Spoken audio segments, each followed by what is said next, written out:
Paglimitar sa paggamit ng cellphone asin iba pang electronic devices durante kan class hours, pigtutulod kan propwestong ordinansa sa Naga City.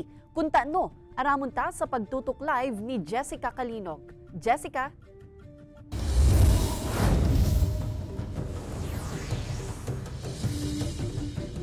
Kate, nanonotaran na apektado sa buot ang performance kan mga estudyante huli sa paggamit ng cellphone during class hours. Kasubagong aga nga ni sarong propwestong ordinansa na matutok digdi ang pigsumitir sa sangguniang panlungsod. Pagtukdo sa grade 10 students kan Naga City School of Arts and Trades, anako ang assignment kan student teacher na si Angel. Sa iya daang naobserbara na may mga estudyanteng maski nasa klase, nababangaan atensyon sa kaka-cellphone.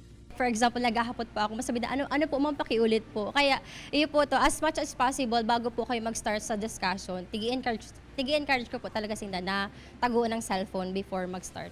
Sa 7 taon man na pagtukdo ni Teacher Romano, dayda nawawaraan mga pagkakataon na may mga nadadakop siyang nagagamit ng cellphone, mantang nasa klase.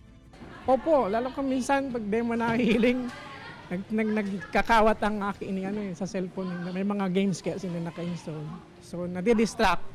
Kasubagong aga, sarong propwestong ordinansa na nagtutulod kan paglimitar kan paggamit ng cellphone asin iba pang parehong electronic gadgets mantang nasa klase. Anpig sumitir sa sangguniang panlungsod ni Naga City Councilor Lito del Rosario.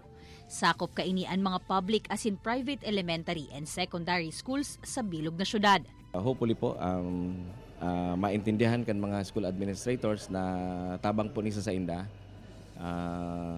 na igwaning legislasyon na ang focus siring kanita isimi man po sinda po na minsan nababaldi na akala nila nakahiling ang aki sa inda, ito pala sa ibaba kang kamot nagti-TikTok or nagdadalan kung ano pa man na so tabang po ni para sa inda. After class, siguro pwede na magamit cellphone, pero during discussion, it's very wrong to use cellphone while the teacher is teaching po.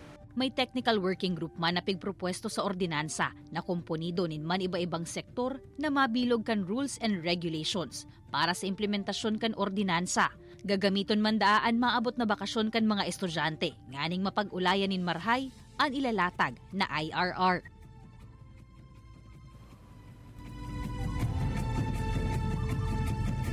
Ang rekomendasyon, Kate, sa ordinansa na paglaog sa klase, isusurrender kan mga estudyante ang sa indang cellphone sa teacher. Asin magagamit sa naini kung may emerhensya o kaipuhan during presentation o research. Pigtutulod man, Kate, ni Councilor Del Rosario na sa maabot na school year 2024 to 2025, may implementar na ang nasambitan ng ordinansa.